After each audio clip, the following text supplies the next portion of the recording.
Hello students, today we are going to start with a new topic which is expression for electric potential energy. आज हमको पढ़ना है expression for electric potential energy की electric potential energy का formula क्या है वो आज हम डिराइव करेंगे, ठीक है।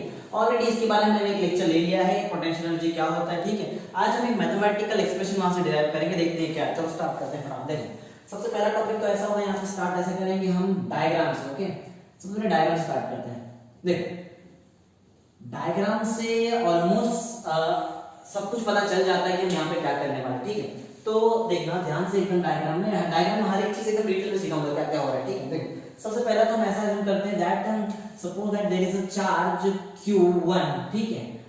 एट पॉइंट, एक पॉइंट हम अज्यूम करते हैं एट पॉइंट ए, ठीक है। At point A there is a charge q1, एक चार्ज है q1 जो कौन से पोजीशन पे है, पॉइंट ए पे, ठीक है।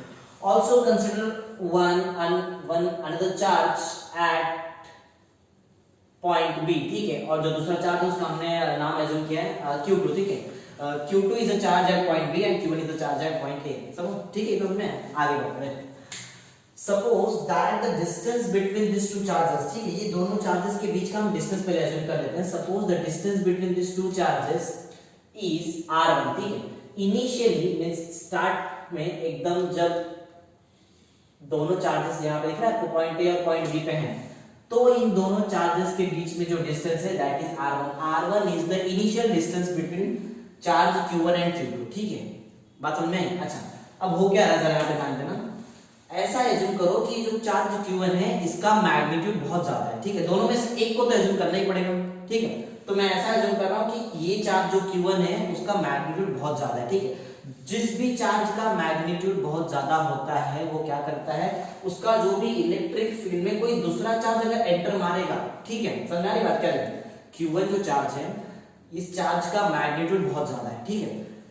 तो मैग्नीट्यूड ज्यादा होने के कारण क्या होता है कि कोई और चार्ज अगर उसके इलेक्ट्रिक फील्ड में एंटर मारता है तो वो क्या करेगा, ये जो चार्ज Q1 है, चार्ज Q1 फोर्स एक्सर्ट करेगा, ठीक है। This charge Q1 will exert force and that force will be electrostatic force, ठीक है। वो इलेक्ट्रोस्टैटिक फोर्स एक्सर्ट करता है।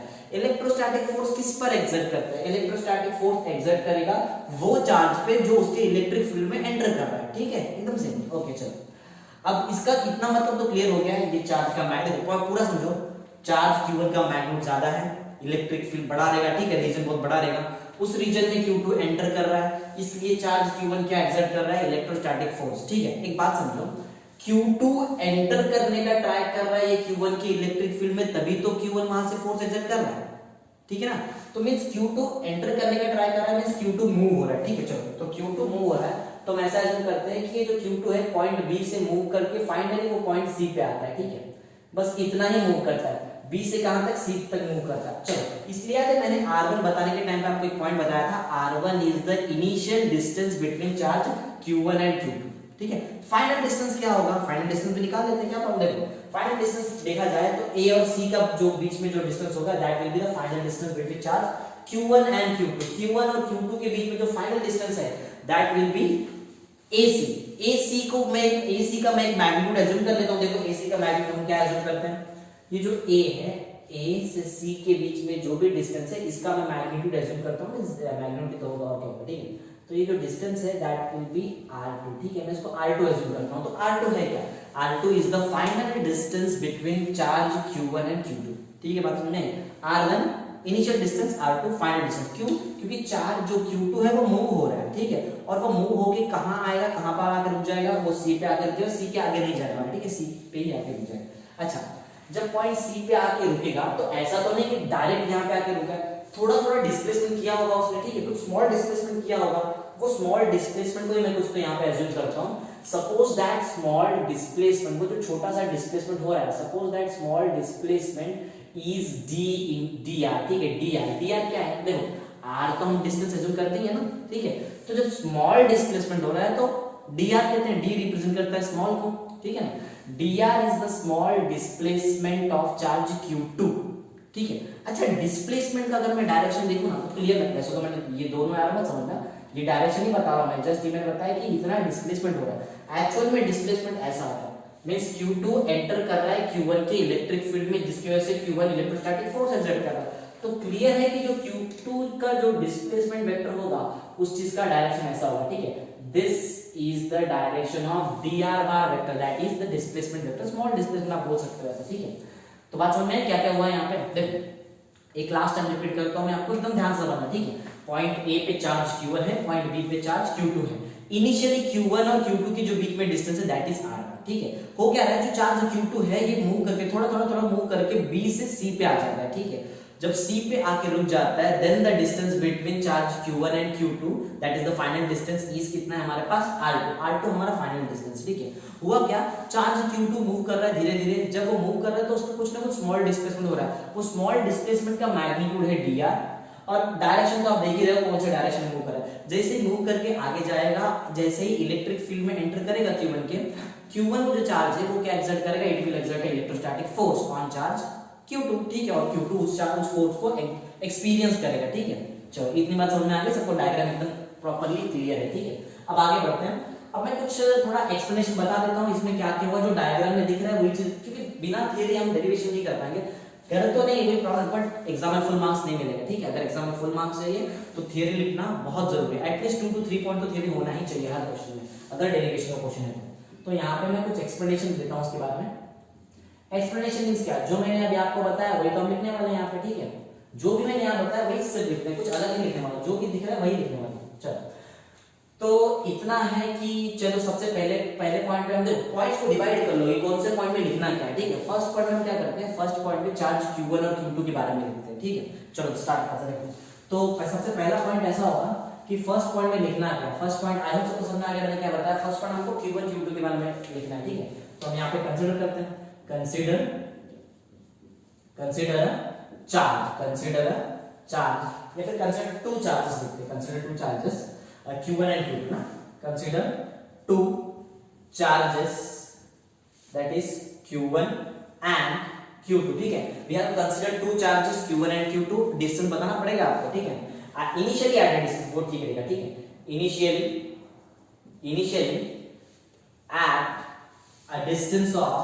एट अ डिस्टेंस ऑफ कितने डिस्टेंस पे, initially that two charges are at a distance of r1, ठीक है, distance of r1। Initially वो दोनों r1 डिस्टेंस पे थे, ठीक है। एक काम करते हैं, जो भी मैं अल्फाबेट लिखता हूं ना उसको एक अलग तरह से लिखता हूं, समझ में आएगा क्या क्या किया हमने, ठीक है। तो थोड़ा की पॉइंट्स भी यही बन जाए। हमने दो चार्जेस अज्यूम किया है Q1 और Q2, दोनों के बीच में जो डिस्टेंस है दैट इज r1। ये जो डिस्टेंस r1 है ये इनिशियल डिस्टेंस है, ठीक है ना, इनिशियल डिस्टेंस है। आगे बढ़ते हैं, तो हमने अभी तक क्या किया है, we have considered two charges Q1 and Q2 initially at a distance of r1, ठीक है, फ्रॉम ईच। चलो इतना ठीक है। अब आगे बढ़ते हैं कि यहाँ पे आपको बताना पड़ेगा कि ये जो चार्ज Q2 है ये मूव हो रहा है, ठीक है। चार्ज Q2 मूव होता है और मूव होके कहाँ पे आता है, पॉइंट C पे, ठीक है। तो यहाँ पे अभी तक ऐसा हुआ, consider to charges Q1 and Q2 initially at distance r1। तो यहाँ पे मैं कॉमा करके आगे लिखता हूँ द चार्ज, कौन सा चार्ज मूव हो रहा है, कौन सा चार्ज मूव हो रहा है, चार्ज Q2 मूव हो रहा है। चार्ज Q2, जो चार्ज Q2 है हमारा, द चार्ज Q2 मूव्स कहाँ से मूव होता है, मूव्स फ्रॉम पॉइंट, कौन से पॉइंट से मूव होने उसने स्टार्ट किया, पॉइंट बी से मूव होने स्टार्ट किया और सी पे आके रुक गया, ठीक है। मूव्स फ्रॉम पॉइंट बी, ठीक है। चलो पॉइंट बी पे मूव होना उसने स्टार्ट किया, मूव्स फ्रॉम पॉइंट बी, ठीक है, पॉइंट बी से मूव होने स्टार्ट किया और कहां पे आके रुक गया, एंड रीचेस, ठीक है, रीचेस टू पॉइंट सी। कौन से पॉइंट पे रीच किया उसने, कहां से स्टार्ट किया, कहां पे आया वो बता रहा हूं, ठीक है। बी से उसने अपना जर्नी स्टार्ट किया था और फाइनली वो सी पे आकर रुक गया, ठीक है। अच्छा सी पे आके जब वो ये जो चार्ज है Q2 जब वो सी पे आके रुका, ऐसा तो नहीं कि वो डायरेक्ट वहां पर आ गया, स्मॉल डिस्प्लेसमेंट्स हो रहे हैं, ठीक है। वहां पे स्मॉल डिस्प्लेसमेंट हो रहे हैं, तो स्मॉल डिस्प्लेसमेंट को हम dr बोलेंगे, ठीक है। तो अभी तक हमारा ऐसा है, consider to charges Q1 and Q2 initially at a distance of r1, the charge Q2 moves from point B and reaches the point C through small displacement, ठीक है। देखो ये चीज याद रखने वाली चीज नहीं, मैं भी इस चीज को याद नहीं रखा हूं। मैं क्या कर रहा हूं, मैं डायग्राम में देख रहा हूं क्या हो रहा है, वही चीज मैं तुमको यहां पे लिख के दिखा रहा हूं, ठीक है। इतना सिंपल है चीज। क्या लिखा हमने, reaches the point C through small displacement, छोटा-छोटा डिस्प्लेसमेंट हो रहा है, ठीक है, through small displacement, through small displacement. अच्छा वो स्मॉल डिस्प्लेसमेंट है क्या, वो स्मॉल डिस्प्लेसमेंट है dr, अगर वेक्टर में लिखना है तो dr बार लिख दो और की बात, ठीक है। तो ये हुआ हमारा पहला पॉइंट कंप्लीट, जिसमें हमने बता दिया चार्ज Q1 स्टेशनरी है, चार्ज Q2 भी स्टार्टिंग में पॉइंट बी पे था, लेकिन जब वो मूव करके आ रहा है तो पॉइंट सी पे आ गया, ठीक है। और पॉइंट सी से जब वो सी पे आ गया तो इसने स्मॉल डिस्प्लेसमेंट किया है dr का, ठीक है। अच्छा देखो यहाँ पे अब तक हुआ क्या है, हमने क्या क्या लिखा है, एक बार रिवाइज कर लेते हैं ना। Consider to charges Q1 Q2 हमने एज्यूम किया है, जो स्टार्टिंग में r1 डिस्टेंस पे थे, चार्ज Q2 मूव हो रहा है b से c पे आ गया है थ्रू स्मॉल डिस्प्लेसमेंट dr। और एक बात और बताना पड़ेगा, स्मॉल डिस्प्लेसमेंट तो dr है, लेकिन जो फाइनल डिस्टेंस है बीच में वो बताया नहीं हमने, r2 भी हम इसी में इंक्लूड कर देते हैं, ठीक है। तो हमने लिखा है अभी तक and reaches the point c through small displacement dr and या फिर ऐसा लिखा जाए ज्यादा बेटर होगा, reaches the point c which is eight a distance of r2 through small displacement dr। ये थ्रू स्मॉल डिस्प्लेसमेंट dr जो है ना, इस चीज को मैं लास्ट में लिखता हूं, ज्यादा बेटर रहेगा, हमारा जो पॉइंट है वो दो ही पॉइंट में खत्म हो जाएगा सारी चीजें, ठीक है। तो हमने अभी तक लिखा है reaches the point c, point c कितने डिस्टेंस पे पहले ये बताता हूं, वो तो लिख ही देंगे, उसमें कोई प्रॉब्लम नहीं, ठीक है। Which is eight a distance of, which is eight a distance, which is eight a distance of, कितना डिस्टेंस पे है, which is eight a distance of r2 ना, कितना डिस्टेंस पे हमारा जो पॉइंट सी है, पॉइंट सी में जो चार्ज Q2 का फाइनल पोजीशन है वो है r2 डिस्टेंस पे, ठीक है। It's the distance of r2, लेकिन r2 डिस्टेंस कहां से, r2 डिस्टेंस फ्रॉम पॉइंट है, ठीक है।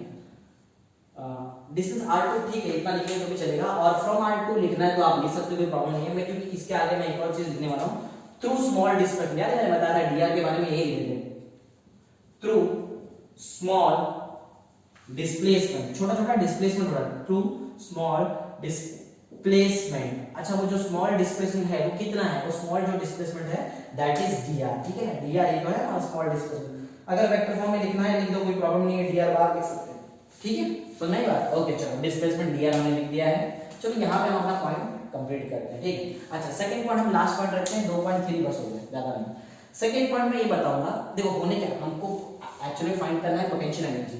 बात समझो पोटेंशियल एनर्जी आता है कहां से, देखो Q1 फोर्स एक्सर्ट कर रहा है, ठीक है, चार्ज Q1 फोर्स एक्सर्ट कर रहा है, इलेक्ट्रोस्टैटिक फोर्स, फिर भी ये Q2 जो है आगे जाने का ट्राई कर रहा है, मींस ऑलरेडी एक साइड से फोर्स आ रहा है, फिर भी हम वहां पे जाने का ट्राई कर रहे हैं। इसका मतलब ये हुआ कि ये Q2 क्या करेगा, कुछ तो कुछ एडिशनल वर्क कर रहा है, ठीक है, वर्क डन कर रहा है। क्यों वर्क डन कर रहा है, फोर्स के अगेंस्ट डिस्प्लेसमेंट होता है तो वर्क डन होता ही है, ठीक है। अगेंस्ट फोर्स के अगेंस्ट हुआ तो यहाँ पे वर्क डन होना ही पड़ेगा, ठीक है। तो एक ऑलरेडी हमारे पास इलेक्ट्रोस्टैटिक फोर्स है, फिर भी आगे डिस्प्लेसमेंट हो रहा है, मींस यहाँ पे वर्क डन हो रहा है, मींस सोचो ना फोर्स है फिर भी हम क्रॉस करके उसको आगे जा रहे हैं, तो वो कुछ तो वर्क डन करना पड़ता होगा ना। तो वो जो वर्क डन है वो वर्क डन कन्वर्ट हो जाता है पोटेंशियल एनर्जी में, ठीक है। ये पोटेंशियल एनर्जी आता है कहां से, ये पोटेंशियल एनर्जी आता है वर्क डन से, ठीक, कहां से आता है, वर्क डन। अच्छा ये पता है ना कौन सा वर्क डन है, this is the work done by charge Q2, ठीक है, in overcoming this electrostatic force Fe given by the charge Q1, ठीक है। तो ये जो वर्क डन है ये क्या है, ये वर्क डन कहां से आ रहा है, ये वो वाला वर्क डन है जो Q2 चार्ज करता है। अच्छा क्यों कर रहा है, क्योंकि ये ओवरकम कर, ओवरकम मींस क्या, फोर्स आ रहा है फिर भी ट्राई कर रहा है जाने का, ठीक है, मींस इस चीज को ओवरकम कर रहा है। तो समझ में आया वर्क डन क्या है। चलो वर्क डन के बारे में लिखते हैं। तो पॉइंट 2 ऐसा होगा कि यहाँ पे जो चार्ज Q2 है वो मूव हो रहा है, मींस उसको वर्क डन करना पड़ता होगा, ठीक है। तो charge Q2 is moving against the electrostatic force Fe, ठीक है। ये जो चार्ज Q2 है ये Fe के अगेंस्ट जा रहा है, क्योंकि Fe यहाँ पे आ रहा है लेकिन Q2 वहां जा रहा है, तो अगेंस्ट जा रहा है, और अगेंस्ट जा रहा है मींस वर्क डन करना पड़ता होगा, ठीक है। और वही वर्क डन फाइनली कन्वर्ट हो जाता है potential energy of the system of charges में, ठीक है। तो पॉइंट एकदम सिंपल, चलो लिखने जल्दी। पॉइंट ऐसा है कि जो चार्ज Q2 है, द चार्ज Q2, ठीक है। एक काम करता हूं, मैं पहले यहां से ब्लैक कलर से लिख दूंगा, बाद में उसको रब कर दूंगा, ठीक है। The charge Q2 is moving, charge Q2 is moving against, क्या, अगेंस्ट जा रहा है, किस चीज के अगेंस्ट जा रहा है, the charge Q2 is moving against the Fe बार, ठीक है। या फिर आप बोल सकते हो द चार्ज Q2's डिस्प्लेसमेंट, ठीक है, dr बार, वो भी तो अगेंस्ट ही मूव हो रहा है, डिस्प्लेसमेंट हो रहा है, एक ही बात है, ठीक है। The charge Q2 is moving against the Fe bar, लिखा है Fe bar का मतलब समझ लो, Fe bar is the electrostatic force। अच्छा ये कौन दे रहा है, वो भी लिख देते हैं, against the Fe bar given by, कौन दे रहा है फोर्स, given by Q1, जो चार्ज Q1 है ये दे रहा था ना इलेक्ट्रोस्टैटिक फोर्स, ये Q2 तो एक्सपीरियंस कर रहा है उस चीज फोर्स को, ठीक है। तो हमने अभी तक लिखा है the charge Q2 is moving against the electrostatic force given by charge Q1, hence कुछ ना कुछ तो वर्क यहाँ पे करना पड़ेगा, ठीक, hence some work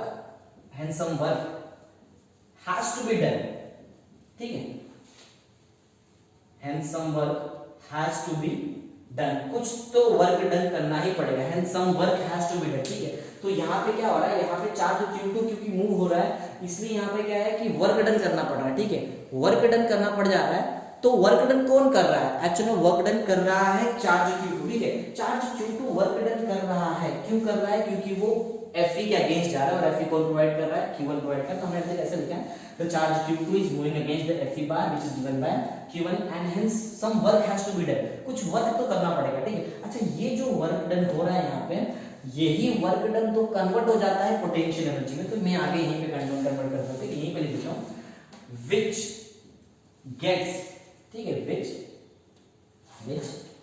gets converted, क्या होता है which gets converted into, किसमें कन्वर्ट हो जा रहा है, which gets converted into potential energy. और ऑब्वियसली हम इलेक्ट्रोस्टैटिक पढ़ रहे हैं तो इलेक्ट्रोस्टैटिक पोटेंशियल या फिर इलेक्ट्रिक पोटेंशियल एनर्जी होगा, ठीक है, gets converted into potential energy, potential energy which gets converted into potential energy of the system। अच्छा वो सिस्टम किस चीज का सिस्टम है, सिस्टम ऑफ चार्जेस, ठीक है, चार्जेस का सिस्टम है ना, ठीक है ना, बात एकदम सिंपल सी चीज मैंने लिखा है। चलो अब क्या करना है, जो जो अल्फाबेट है उस चीज को मैं यहाँ पे रिप्लेस कर देता हूँ। जो Q2 है इसको हम प्रॉपरली Q2 लिख देते हैं, यहाँ पे कलर रखता हूँ तो कैसा मालूम पड़ता है कि यहाँ पे कौन सा अल्फाबेट है, क्योंकि अल्फाबेट मेन रोल प्ले कर रहा है हमारे पूरे डायग्राम में, ठीक है, ऐसा। तो ये हुआ, ये चार्ज Q1 के अगेंस्ट जा रहा था, ठीक है, Q1 जो इलेक्ट्रोस्टैटिक फोर्स प्रोवाइड कर रहा है उसके अगेंस्ट जा रहा है। फिर हमने लिखा converted into potential energy of the system of charges, ठीक है, चलो इतना ही है। तो हमने यहाँ पे एक्सप्लेनेशन कंप्लीट कर लिया, प्रॉपर्ली देख लो, समझ में आ रहा है कि एक्सप्रेशन जो मैंने लिखा है, एक्सप्लेनेशन अगर प्रॉपर्ली समझ में आया है तो जो मैथमेटिक्स है वो बहुत इजीली समझ में आ जाएगा, ठीक है। अगर एक्सप्रेशन प्रॉपर्ली समझ में आया तो एक्सप्लेनेशन आ गया तो फिर समझो मैथमेटिक्स तो आ ही जाएगा, मैथमेटिक्स में कोई प्रॉब्लम नहीं है, ठीक है। देखो कैसे मैथमेटिक्स करते हैं वो मैं दिखाऊंगा, एक तो सिंपल चीज में सिखाऊंगा, ठीक है। देखो पहले पार्टीशन के बारे में देखते हैं अभी क्या होता है। तो यहाँ पे एक पार्टीशन कर लेते हैं, ठीक है, ये पार्टीशन हो गया। तो अब हम स्टार्ट करते हैं हमारा मैथमेटिकल एक्सप्रेशन। डायग्राम हो गया है, एक्सप्लेनेशन हो गया है, let's start with mathematical expression. Mathematical expression, ठीक है, let's start with mathematical expression. अच्छा मैथमेटिकल एक्सप्रेशन में करना क्या है, चलो मैं आपको पहले ही बता दूं, मुझे क्या लाना है पहले बता देता हूं। मैं यहाँ पे एकदम कोने में वो फॉर्मूला लिखता हूं जो मुझे फाइनली लेकर आना है। अगर वो फॉर्मूला आ जाए मींस हमारा डेरिवेशन कंप्लीट हो जाता है, ठीक है। तो मैं फॉर्मूला लिख देता हूं। देखो ऑलरेडी हमने चीज पढ़ा है, याद रखने की जरूरत नहीं। Electrostatic potential energy is given by 1/4 pi epsilon not into Q1 into Q2 upon R, ठीक है। Q1 Q2 आपके सामने है, R वो Q1 और Q2 के बीच में डिस्टेंस है, ठीक है। चलो ये बात समझ में, यहाँ तक मुझे आना है, ठीक है, ये आ जाए मेरा आंसर कंप्लीट हो गया। चलो स्टार्ट करते देखते हैं कैसे कैसे होगा। अच्छा इतना क्लियर है कि मुझे पहुंचना है पोटेंशियल एनर्जी पे, लेकिन पोटेंशियल एनर्जी कहां से आ रहा है, वर्क डन से आ रहा है। तो मैं वर्क डन से स्टार्ट करूंगा अपना काम, ठीक है। देखो बहुत इजी चीज सिखा रहा हूं, ज्यादा डिफिकल्ट नहीं है। देखो तो पॉइंट ऐसा है कि स्टार्ट मैं करने वाला हूं वर्क डन से।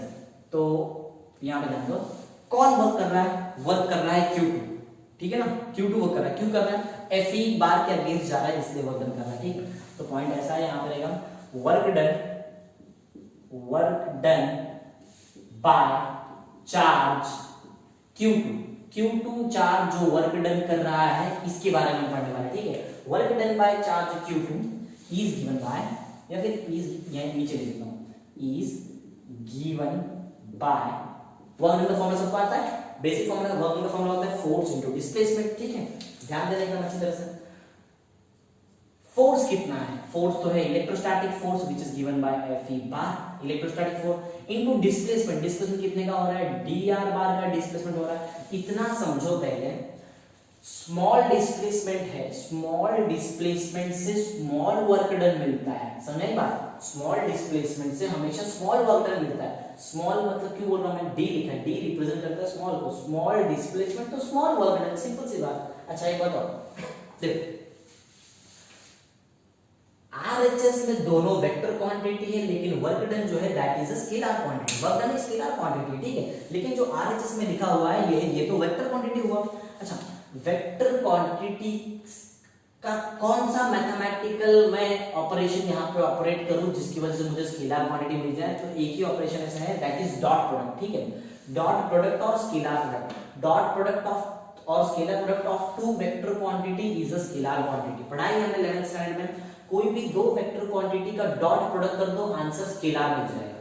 ठीक है ना, बचपन पढ़ा है, 11th स्टैंडर्ड ऑलरेडी सबने पढ़ा है ये चीज क्या क्या है ये। ठीक है, चलो, और ये भी पता है सबको कि जैसे ही डॉट हटता है क्या आता है, cos थीटा आ जाएगा। ठीक है, means Fe bar dot dr bar का जो आंसर होगा that will be magnitude of Fe into magnitude of dr into cos of theta. Theta means क्या है, theta is the angle between Fe bar and dr bar. Check कर लो, Fe बार ऐसा है, dr बार ऐसा है, Fe बार ऐसा है, dr बार ऐसा है। अच्छा, अगर ये Fe बार ऐसा है और dr बार ऐसा है तो एंगल कितना हो गया, 180 डिग्री का एंगल हो जाता है। ठीक है, चलो 180 डिग्री पुट कर लेते हैं, यहाँ पे क्या हो जाएगा, cos 180 हो जाएगा। थीटा आता है, वैसे थीटा होगा क्या, थीटा ये दो चीज के बीच में एंगल है और एंगल हमने निकाल दिया, कितना एंगल है, 180 डिग्री का एंगल है। अच्छा, cos 180 का आंसर कितना होता है, वैल्यू ऑफ cos 180 इज -1। ठीक है, so we will get -Fe into dr। ठीक है, this is the small work done. ठीक है, ये वर्क डन पूरा वर्क डन नहीं निकाला मैंने, ठीक है, मैंने स्मॉल वर्क डन निकाला है। Small work done mean small potential energy, एकदम स्मॉल पोटेंशियल। अच्छा, ये कौन सा वर्क डन है बताता हूं मैं, जरा ध्यान दो। जब ये चार्ज Q2 यहां से निकला और यहां तक पहुंचा ना, सिर्फ ये उतना ही वर्क डन है। यहां से निकल के C तक आने तक जो वर्क डन है वो मेरा काम है। ठीक है, वहां तक मुझे निकालना। ठीक है, वो भी निकाला है, कोई प्रॉब्लम नहीं। चलो, ये तो हमने कंप्लीट कर लिया है। इसको कुछ एक्सप्रेशन को कुछ ये ले लेते हैं, इक्वेशन लेते हैं। Let this equation be equation number 1। ठीक है, आगे बढ़ते हैं। ये इक्वेशन नंबर 1 हमारा रेडी हो गया। अब आगे बढ़ते हैं, पॉइंट नंबर 2 पे आता हूं। पॉइंट नंबर 2 में मैं क्या करने वाला हूं, जरा ध्यान देना। पॉइंट नंबर 2 बहुत इजी है। इलेक्ट्रोस्टैटिक फोर्स का फॉर्मूला हम लोग ने ऑलरेडी 11th स्टैंडर्ड में कूलम्स लॉ में पढ़ा है। ठीक है, कूलम्स लॉ से मैं Fe का आंसर निकाल सकता हूं, तो मैं यहां पे लिख रहा हूं फ्रॉम कूलम्स लॉ। अच्छा, कूलम्स लॉ क्या बोलता है, कूलम्स लॉ बहुत इजी है। कूलम्स लॉ ये बोलता है कि the electrostatic force of attraction और repulsion between two static electric charge is equal to 1/4 pi epsilon naught into product of the two charges upon square of distance between them. हम by default में आ गया हूं r1 r2 में ले रहा हूं क्योंकि वो चेंज होगा। देखो, चार्ज यहां पर है Q2 तो r1 है, जब यहां पे आएगा तो r2 हो जाएगा, लेकिन बीच में है तो क्या लूंगा, तो r1 r2 नहीं लेते हुए मैं ले रहा हूं वहां पे r। ठीक है, सिंपल है, कोई प्रॉब्लम नहीं है। तो ये तो Fe का आंसर है हमारे पास। चलो ये पुट करते हैं ये पॉइंट, ये Fe का आंसर पुट करते हैं यहां पे इक्वेशन 1 में और देखते हैं कि उस अपडेट कर पाएंगे इसको। So we will get dw equal to minus as it is है, Fe का हमारे पास आंसर अवेलेबल है। So we will get 1/4 pi epsilon naught into Q1 into Q2 upon r square। ठीक है, द होल into dr। बात समझ आ रही है? ये dw का आंसर है। जस्ट मैंने किया क्या, मैंने सिर्फ Fe का वैल्यू जस्ट ऊपर पुट किया। ठीक है, और कुछ नहीं किया, बस इतना ही काम, बस और कुछ नहीं किया। अच्छा, आगे आते हैं। ये तो स्मॉल वर्क डन हुआ। मैंने आपको क्या बताया, we have to find the total work done in bringing the charge from B to C। जो चार्ज Q2 है इसको मुझे B से C पे लाने के लिए जो वर्क डन हुआ वो वर्क डन मुझे निकालना है। ठीक है, तो चलो निकालते हैं। वो वर्क डन कैसे निकाल सकते हैं, बहुत इजी है। जस्ट क्या करो, आप इस चीज को इंटीग्रेट कर लो। ठीक है, just integrate the small work done, you will get the total work done in bringing the charge from point B to point C। लेकिन वो पॉइंट B से पॉइंट C कैसे स्पेसिफाई किया जाएगा बताऊंगा मैं सब चीज। ठीक है, तो ये हमने क्या किया, हमने dw का आंसर बना लिया है। Let this be equation number 2। ठीक है, आगे बढ़ते हैं और अब मैं टोटल वर्क डन निकालता हूं, एक साथ टोटल वर्क डन निकालता हूं। ठीक है, सो इन point number 3 we will find the total work done in bringing the charge from point B to point C। ठीक है, देखते हैं। तो यहाँ पे जो टोटल वर्क डन होगा, टोटल वर्क डन कैसे निकालेंगे वो देखते हैं। is given by total work done is given by total work done क्या होता है, W का हम बोलेंगे टोटल वर्क डन, क्योंकि dw क्या है, dw तो स्मॉल वर्क डन है। अगर फुल वर्क डन निकालना है तो उसको w बोलेंगे। ठीक है, अच्छा फुल वर्क डन कैसे निकाल सकते हैं, we can find total work done just by integrating the small work done. ठीक है, जो dw इसको इंटीग्रेट कर लो मिल जाएगा। लेकिन एक बात समझो, कहां से कहां तक चार्ज जा रहा है बताना बहुत जरूरी है। चार्ज हमारे लिए B से C तक जा रहा है, लेकिन यहाँ पे ऐसा कुछ समझ में नहीं आ रहा है क्योंकि ये तो इंडेफिनिट इंटीग्रेशन है, इसको डेफिनेट बनाना पड़ेगा। कहां से कहां तक को बताना पड़ेगा। R1 से आपका चार्ज मूव हो रहा है। ठीक है, R1 डिस्टेंस से चार्ज मूव हो रहा है और R2 डिस्टेंस पे आके रुक जा रहा है। बात समझ आ रही है? R1 डिस्टेंस दिख रहा है, R1 डिस्टेंस पे आपका चार्ज मूव होने स्टार्ट हो रहा है और R2 डिस्टेंस पे आके रुक जा रहा है, मींस R1 से R2 तक सिर्फ निकालना है आपको, ठीक है। You have to integrate this small work done from R1 to R2, समझ में आई बात, एकदम simple. Okay, we already have value of dw, ठीक है, dw का वैल्यू ऑलरेडी हमारे पास रेडी है। Let's substitute this value of dw in this equation, तो देखते हैं हमको क्या मिलता है। dw का जो वैल्यू है that is -1/4 pi epsilon not into q1 into q2 upon r square into dr। ये डॉट प्रोडक्ट नहीं है, मैं क्लियर बता रहा हूं, ठीक है, वो इनटू है केस में, वेक्टर नहीं लिख रहे हैं, ठीक है। अच्छा, इंटीग्रेशन का बेसिक सा लॉजिक होता है, जो भी चीज कांस्टेंट होता है उसको हम इंटीग्रेशन साइन के बाहर ले देते हैं, ठीक है। चलो देखते हैं यहाँ पे क्या होने वाला है। So the value of w will be equal to, देखो मैं कुछ चीजें बाहर ले रहा हूं। पहली बात तो ये q1 into q2 into 1 is q1 into q2, इतना सबको आना चाहिए। ये तीनों न्यूमेरिकल की चीजों को मल्टीप्लाई करो, you will get q1 into q2, ठीक है। सो अपॉन हमारे पास क्या है, अपॉन हमारे पास है 4 पाई एप्सिलॉन नॉट, समझ में बात क्या है। ये भी कांस्टेंट है, 4 नंबर है, पाई भी एक नंबर कांस्टेंट, एप्सिलॉन नॉट का वैल्यू होता है 8.85 into 10⁻², ठीक है। तो ये भी कांस्टेंट है, इसके मैंने बाहर लिया। क्या बचा है वो बताओ मुझे। हमारे पास जो पैरामीटर बचा है that is -1/r² into dr from where integration is from r1 to r2। अब बोलेंगे सर एक डाउट है हमारे पास, आप में एक डाउट आ रहा है कंफर्म, देखो डाउट ये है सर ये माइनस साइन को बाहर क्यों नहीं लिया, ये डाउट मैं क्लियर करता हूं, ध्यान दो। इस चीज का तुमको डेरिवेटिव आना चाहिए, ठीक है। इसलिए मैंने फिजिक्स स्टार्ट करने से पहले हमारा डिफरेंशिएशन भी स्टार्ट कर दिया है, क्योंकि डिफरेंशिएशन का बेसिक नॉलेज ना हो तो तुम फिजिक्स के डेरिवेशन हम नहीं सॉल्व कर पाएंगे, ठीक है। तो डिफरेंशिएशन बेसिकली आना चाहिए। वैसे यहाँ पे देखा जाए तो इंटीग्रेशन यूज हो रहा है, इंटीग्रेशन, ठीक है। मैं ये चीज बता सकता हूँ कि इसका आंसर क्या है, क्या यूज करके मैं डिफरेंशिएशन यूज करके बताऊंगा इस चीज का आंसर क्या है। सब लोग यहाँ पे ध्यान देना, देखो सब लोग अच्छी तरह से। 1/x का अगर मैं डिफरेंशिएशन निकालूं d/dx, ठीक है, अगर मैं डेरिवेटिव निकालूं, डेरिवेटिव ऑफ 1/x, इसका आंसर होता है -1/x²। पता होना चाहिए सबको, derivative of 1/x is -1/x²। एक बात याद है सबको, मैंने हर बार बोला है differentiation and integrations are reverse process of each other. Derivative में देखो डेरिवेटिव मींस डिफरेंशिएशन जब करेंगे तो dx नीचे लिखा जाता है, ठीक है, और जब इंटीग्रेशन किया जाता है तो dx ऊपर लिखा जाता है, ठीक है, ऐसा है। तो अगर मैं दोनों साइड इंटीग्रेशन ले लूं तो ये देखो इतना क्लियर है, यहाँ पे यार यहाँ पे d/dx लिखा था मैंने ऐसा, हाँ। तो मैंने किया क्या, डेरिवेटिव ऑफ 1/x का आंसर -1/x² था, मैंने दोनों साइड इंटीग्रेट कर लिया। तो जैसे ही मैंने दोनों साइड इंटीग्रेट किया, यहाँ पे हुआ ऐसा कि डेरिवेटिव इंटीग्रेशन को कैंसिल कर देगा, ठीक है। ये जो डेरिवेटिव दिख रहा है d/dx, ये इंटीग्रेशन को कैंसिल कर देगा। डेरिवेटिव जैसे ही इंटीग्रेशन को कैंसिल कर देगा, मिलेगा 1/x, और यहाँ पे क्या है हमारे पास -1/x²। इससे क्या बात समझ में आती है, देखो इंटीग्रेशन ऑफ -1/x²dx का आंसर 1/x आता है, तो यही चीज तो हमारे पास ऑलरेडी यहाँ पे है। तो बताओ इंटीग्रेशन ऑफ -1/r² dr का आंसर क्या आएगा, 1/r आएगा, ठीक है ना। वो डेफिनेट इंटीग्रेशन कोई प्रॉब्लम नहीं, वो मैं लिमिट ले लूंगा, उसमें कोई प्रॉब्लम। मेरा बताने का मतलब था कि -1/r² dr का इंटीग्रेशन का आंसर क्या आएगा।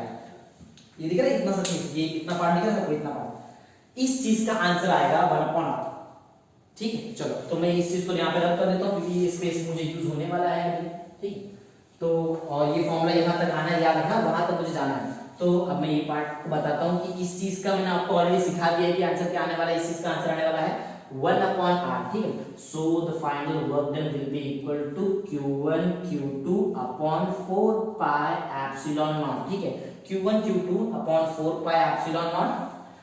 और ये चीज का आंसर मैंने क्या बताया था, आंसर था 1/r, ठीक है। एक बात और भूलना नहीं है हमको, ये डेफिनाइट इंटीग्रेशन तो लिमिट लेना पड़ेगा from r1 to r2, r1 to r2 हमारे पास लिमिट अवेलेबल है। अच्छा इस चीज को सॉल्व कैसे करते हैं, बहुत इजी, बता तो नहीं सॉल्व करते। तो यहाँ पे इतना स्पेस हमारा खत्म हो गया, तो एक और पार्टीशन बनाते हैं और आगे फटाफट कंप्लीट करते हैं, वहां तक पहुंचना, ठीक है। सबको समझ में आ रहा है, ये आंसर लेकर आना है, यहाँ पे आएंगे तो ही हमारा आंसर खत्म हो जाएगा, ठीक है। तो ये सेकेंड पार्टीशन भी रेडी है। अच्छा अब करना क्या है सबको पता है, यहाँ पे ये दिख रहा है, ये जो ब्रैकेट बता रहा हूँ इस चीज को सॉल्व करना है। So the value of w का वैल्यू मैं निकाल रहा हूँ, w मींस होता है टोटल वर्क, ठीक है। So the value of w will be equal to क्या होगा, q1 q2 as it is है, 4 पाई एप्सिलॉन नॉट भी एज इट इज है। अच्छा यहाँ पे क्या करना है, इस चीज को कैसे सॉल्व करें बताता हूँ। देखो एक सिंपल सा समझ आ रहा है, upper limit minus lower limit, ठीक है, upper limit minus lower limit, बात समझ में आई। अपर लिमिट दोनों में से देखो अपर लिमिट क्या है, ये है अपर लिमिट। तो पहले r के जगह पे पुट कर दो अपर लिमिट। जैसे ही मैं r के जगह पे अपर लिमिट पुट कर दूंगा, अपर लिमिट तो r2 है तो यहाँ पे r2 आ जाएगा, upper limit minus lower limit. Lower limit means क्या है, देख लो लोअर लिमिट क्या है, दोनों में से लोअर लिमिट तो r1 है, तो r के जगह r1 पुट कर दो, so you will get -1 upon r1। बात समझ आई? दिख रहा है क्या हुआ यहाँ पे, समझा? अच्छा, तो ये W जो है ये हमको वर्क डन मिल गया, टोटल वर्क डन हमको मिल चुका है। ध्यान देना ये वर्क डन कौन सा वर्क डन है, this is the work done in bringing the charge from Q, जो चार्ज Q2 है, from point B to point C। जो W क्या है, W is the work done by the charge Q2 from when it is moving from point B to C। जब वो point B से C move हो रहा है वो टाइम का वर्क डन है। एक बात समझना, जब भी वर्क डन होता है सिस्टम का पोटेंशियल एनर्जी इंक्रीज हो जाता है, ठीक है? जब भी वर्क डन होता है सिस्टम का पोटेंशियल एनर्जी इंक्रीज हो जाता है। अच्छा, अगर सिस्टम का पोटेंशियल एनर्जी इंक्रीज हो रहा है, देखो इंक्रीज दिख रहा है, फाइनल माइनस इनिशियल। देखो R2 फाइनल था ना, R2 पे आके रुका है। अरे मैं क्या बोल रहा हूँ, इंक्रीज। इंक्रीज मींस क्या होता है, चेंज। चेंज मींस क्या होता है, फाइनल माइनस इनिशियल। तो ये वर्क डन जो है मैंने पहले बताया था, वर्क डन कन्वर्ट होता है पोटेंशियल एनर्जी में, कंफर्म है, क्लियर है, वर्क डन पोटेंशियल एनर्जी में कन्वर्ट होता है। बट ये केस में क्या हो रहा है, उसमें कन्वर्ट हो रहा है, लेकिन वर्क डन होने की वजह से पोटेंशियल एनर्जी में कन्वर्ट तो हो रहा है, लेकिन पोटेंशियल एनर्जी इंक्रीज हो जा रही है, ठीक है? क्यों? क्योंकि नजदीक नजदीक आ रहा है इसके। अगर ये दूर दूर जाए तो पोटेंशियल एनर्जी डिक्रीज हो जाए, सिंपल सी बात है, ठीक है? तो यहाँ पे हो क्या रहा है, जो वर्क डन होता है, वर्क डन होने की वजह से सिस्टम का पोटेंशियल एनर्जी इंक्रीज हो जाता है, ठीक है? तो मैं वो पॉइंट लिख देता हूँ यहाँ पे। कितना पॉइंट, मैंने 3 पॉइंट कंप्लीट कर दिया, 4th पॉइंट मैं यहाँ पे लिखने जा रहा हूँ। 4th पॉइंट ऐसा है, वर्क डन जो है due to work done the potential energy of the system of charges increase, ऐसा लिख देते हैं, ठीक है? सिंपल, अपने और लैंग्वेज में लिख सकते हो, मतलब समझ लेना बस तुम्हारा काम है यहाँ पे। तो हमारा पॉइंट ऐसा है कि किस चीज की वजह से पोटेंशियल एनर्जी इंक्रीज हो रहा है, वर्क डन की वजह से, ठीक है?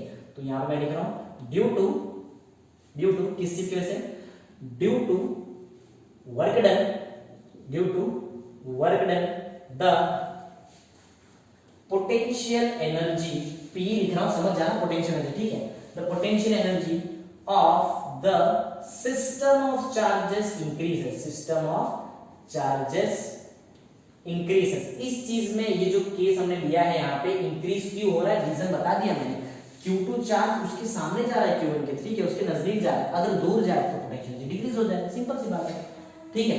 तो यहाँ पे ऐसा है कि ड्यू टू वर्क डन, हमने क्या बताया कि potential energy of the system increase है, तो ये वर्क डन के जगह पे मैं लिख सकता हूँ इंक्रीज इन पोटेंशियल एनर्जी। अब बोलेंगे सर डेल्टा तो चेंज बताना, हाँ चेंज है, ठीक है? चेंज देखो, पहले कम पोटेंशियल एनर्जी था क्योंकि पहले दूर था, अब नजदीक आ चुका है, पोटेंशियल एनर्जी बढ़ गया है, तो बढ़ गया मींस चेंज तो हुआ ना, इसलिए मैं डेल्टा यू लिख रहा हूँ।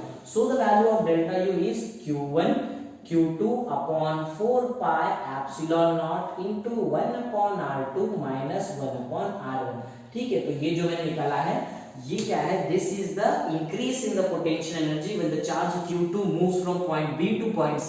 समझ में बात, ठीक है? तो ये है आपका डेल्टा U। चाहिए तो नीचे आप लिख सकते हो कि ये डेल्टा U है क्या, ठीक है? तो ये आई होप सबको समझ में आ चुका है, ये क्या है, this is the increase in potential energy when the charge moves from, अच्छा ये जो है ये मैंने तो लिख दिया है, potential energy of the system increases, कब वो चाहिए तो आप लिख दो when the charges moves from, कब से कहां तक, पॉइंट B से पॉइंट C, ठीक है? चलो ये हो गया। अब एक काम करते हैं, हमको इंक्रीज इन पोटेंशियल एनर्जी नहीं निकालना, हमको पोटेंशियल एनर्जी निकालना है, ठीक है? क्या निकालना है, पोटेंशियल एनर्जी। अच्छा कहां निकालना है पोटेंशियल एनर्जी, पॉइंट C पे, क्योंकि चार्ज वहां पर आके रुक जा रहा है, सिंपल सी बात है। अच्छा, अगर चार्ज पॉइंट C पे आके रुक जा रहा है तो यहाँ पे आपको पोटेंशियल एनर्जी जो निकालना है वो तब हम निकाल सकते हैं जब हम एक पॉइंट, कोई एक ऐसा पॉइंट पे पोटेंशियल एनर्जी जीरो एज्यूम करें, ठीक है? एक्चुअली में देखा जाए तो इनफाइनाइट डिस्टेंस पे ये इलेक्ट्रॉन जो ना, एज्यूम करो ये चार्ज बहुत दूर है, समझो बहुत दूर है, ठीक है? ये पॉइंट A से आपका चार्ज Q2 बहुत दूर है, समझो यहाँ पे Q2, हम ऐसा एज्यूम करते हैं जो Q2 है वो इनफाइनाइट डिस्टेंस पे, तो क्या ये इलेक्ट्रोस्टैटिक फोर्स वहां तक पहुंच पाएगा क्या? नहीं, वो इनफाइनाइट डिस्टेंस पे ये आपका इलेक्ट्रोस्टैटिक फोर्स नहीं पहुंच पाएगा। तो मैं ऐसा बोल सकता हूं कि at infinity the potential energy is zero. मैं ऐसा एज्यूम कर सकता हूं कि इनफाइनाइट डिस्टेंस पे, क्योंकि ये इलेक्ट्रोस्टैटिक फोर्स वहां पे पहुंच ही नहीं पा रहा है, ठीक है? तो वहां पे पोटेंशियल एनर्जी कितना होगा, जीरो होगा पोटेंशियल एनर्जी।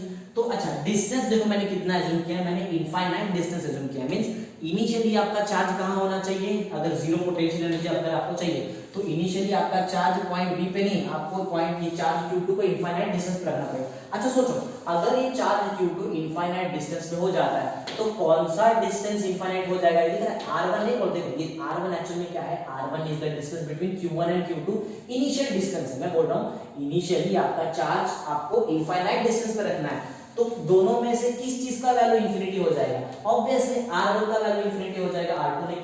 R2 तो फाइनल है, जब चार्ज यहाँ पे आके रुक गया तो मैं बात कर रहा हूँ इनिशियली Q2 आपका इनफाइनाइट डिस्टेंस पे, तो इनिशियल डिस्टेंस तो R1 है, तो आपको ये केस में क्या करना पड़ेगा, you have to take the value of R1 as infinity, ठीक है, आपको R1 का आंसर इंफिनिटी एज्यूम करना पड़ेगा, ठीक है। अच्छा, अगर R1 का आंसर मैं इंफिनिटी एज्यूम कर रहा हूँ, अगर मैं R1 का आंसर इंफिनिटी एज्यूम कर रहा हूँ तो 1 और 2 बताने का क्या जरूरत है, एक डिस्टेंस मेरा इंफिनिटी है, तो जब चार्ज Q2 इनफाइनाइट डिस्टेंस से कोई डिस्टेंस पे आके रुकेगा तो वहां पे 1 2 क्यों लिख रहे हैं, वहां पे हम डायरेक्ट ऐसा भी तो लिखा जा सकता है, मैं R2 को R ले लेता हूं, ठीक है, समझा।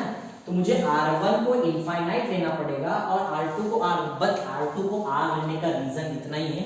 1 2 क्यों लिख रहे हो भाई, 1 2 क्यों लिख रहे हो, दो अलग अलग डिस्टेंस थोड़ी है आपके पास, एक डिस्टेंस तो इनफाइनाइट डिस्टेंस है, उसका कोई मतलब ही नहीं क्योंकि यहाँ पे पोटेंशियल जीरो है, तो एक ही तो डिस्टेंस हुआ जहां पे आपका चार्ज आके रुक गया, तो वो डिस्टेंस में डायरेक्ट R एज्यूम करता हूं, सिंपल सी बात है, ठीक है। चलो, तो ये चेंजेस आपको यहाँ पे करना पड़ेगा। एक बात और, अब ये क्या होगा, ये जो चेंज इन पोटेंशियल एनर्जी, अब चेंज इन पोटेंशियल एनर्जी नहीं मिलेगा, क्यों, मैं चार्ज को B से C नहीं लेकर आ रहा हूं, अब मैं चार्ज को लेकर आ रहा हूं इनफाइनाइट से C पे, ठीक है, इनफाइनाइट से लेकर आ रहा हूं। अच्छा, इनफाइनाइट से लेकर आ रहा हूं, वहां पे पोटेंशियल एनर्जी जीरो है, ठीक है, तो इतना समझ लो कि ये इंक्रीज इन पोटेंशियल एनर्जी नहीं आने वाला, अब सिर्फ पोटेंशियल एनर्जी आएगा, ठीक है, क्योंकि मैंने एक पॉइंट को इनफाइनाइट डिस्टेंस पे ले लिया है। जब कोई भी एक चीज को मैं इनफाइनाइट डिस्टेंस पे ले लूं, मींस जो आपका एक पार्ट इंफिनिटी ले लूं, अगर मैं R1 को इंफिनिटी ले लूं, तो मींस एक ऐसा पॉइंट जहां पे पोटेंशियल एनर्जी जीरो है, उसको मैं अगर इंफिनिटी ले लूं तो अब चेंज इन पोटेंशियल एनर्जी नहीं आता है, फिर वो टाइम पे क्या आता है, सिर्फ और सिर्फ पोटेंशियल एनर्जी। तो मैं यहाँ पे डेल्टा यू नहीं लिखने वाला हूँ, अब मैं लिखूंगा u, ठीक है। अच्छा, इज इक्वल टू क्या हो जाएगा, ये Q1 Q2 में तो कोई चेंजेस नहीं है, Q1 Q2 में कोई चेंजेस नहीं है, 4 पाई एप्सिलॉन नॉट में भी कोई चेंजेस नहीं है, सिर्फ जो भी चेंजेस है वो यहाँ पे 1 अपॉन। अच्छा, R2 को क्या लिखना है आपको, देख लो, आपको R2 को लिखना है R माइनस R1 को क्या लिखना है, R1 को लिखना है इंफिनिटी, तो ठीक है, सबको पता है 1 अपॉन इंफिनिटी का आंसर होता है 0, ठीक है ना, 1 अपॉन इंफिनिटी का आंसर 0 होता है, ठीक है। अच्छा, अगर 1 अपॉन इंफिनिटी का आंसर 0 होता है तो u का वैल्यू क्या होगा, Q1 Q2 upon 4 pi epsilon not into 1 upon r, ठीक है, ये वैल्यू है u का वैल्यू। चलो थोड़ा इसको प्रॉपर्ली अरेंज करके देखते हैं क्या मिलता है, ध्यान देना। Value of u will be, final value of potential energy is 1 upon 4 pi epsilon not, देखो मैंने 4 पाई एप्सिलॉन लिख दिया है, क्या क्या बच गया है आपके पास, बचा है Q1, एक बचा है Q2 और जो बचा है लास्ट में वो है R। ध्यान से देखना, यही चीज मुझे चाहिए था, जो मैंने एकदम कोने में लिखा था, एकदम नीचे एकदम एक्सट्रीम राइट में मैंने ये जो चीज लिखा है वो सेम ही बताया था मैंने, जैसे ही मुझे ये मिल जाएगा मेरा आंसर खत्म हो जाता है, ठीक है। तो ये हमने क्या निकाल दिया, this is the expression for potential energy at point C, ठीक है, पॉइंट C पे हमने पोटेंशियल एनर्जी निकाल दी है, बात समझ में आई क्या है, ओके। चलो, तो हाँ, बहुत ऐसा है कि मतलब आपने टेस्ट में नहीं दिया है कि पोटेंशियल एनर्जी हमने निकाला है, ये कहाँ पे ये पोटेंशियल एनर्जी है, ये पोटेंशियल एनर्जी बताओ, ये पोटेंशियल एनर्जी C का है, B का नहीं है, B का नहीं है, क्योंकि B को तो मैंने एज्यूम कर दिया इंफिनिटी पे, ठीक है, पॉइंट B को एज्यूम कर दिया इंफिनिटी, तो R1 बन गया आपका इंफिनिटी, तो वहां से लाकर मैं इसको C पे लाकर रख दिया मैंने, ठीक है। तो ये है potential energy at point C, ठीक है, तो मैं यहाँ पे लिख भी देता हूँ, दिस इज द रिक्वायर्ड। अच्छा, ये अब चीज इसको मैं रख कर देता हूँ क्योंकि ये मेरा आंसर आ चुका है, ठीक है, मैंने पहले ही आपको बता दिया था क्या आंसर आने वाला है, ठीक है, क्योंकि हमने वो ऑलरेडी वो चीज को पढ़ा है, जस्ट डिराइव नहीं किया, तो डिराइव कर लिया हमने, ठीक है। तो लास्ट में ऐसा लिखता हूँ, this is the required expression, this is the required, this is the required expression, this is the required expression of what, this is the required expression of potential energy of charge, ठीक है, potential energy of a system of charge, उसके potential energy कहाँ पे वो बता दो, potential energy at point, कौन सा पॉइंट है वो, at point C, ठीक है, बात समझ में आई क्या कैसे किया मैंने, एकदम प्रॉपर्ली सब कुछ, ठीक है। तो प्रॉपर्ली देख लो इस चीज को, इस चीज का स्क्रीनशॉट भी सेव कर सकते हो और इसको क्या कर लो, सबसे मेन चीज ऐसा है कि इस चीज का नोट्स प्रिपेयर करो, ठीक है, क्योंकि जो भी लिखा है मैंने सारा तुमको नोट्स में इंक्लूड करना है, ठीक है। तो प्रॉपर्ली इस चीज का नोट्स प्रिपेयर करो, तो कैसा साइड बाय साइड नोट्स भी प्रिपेयर हो रहा है और प्रॉपर्ली वीडियो लेक्चर भी समझ में आ रहा है, ठीक है। तो देख लो प्रॉपर्ली कैसे कैसे हमने इस चीज को किया है, ओके।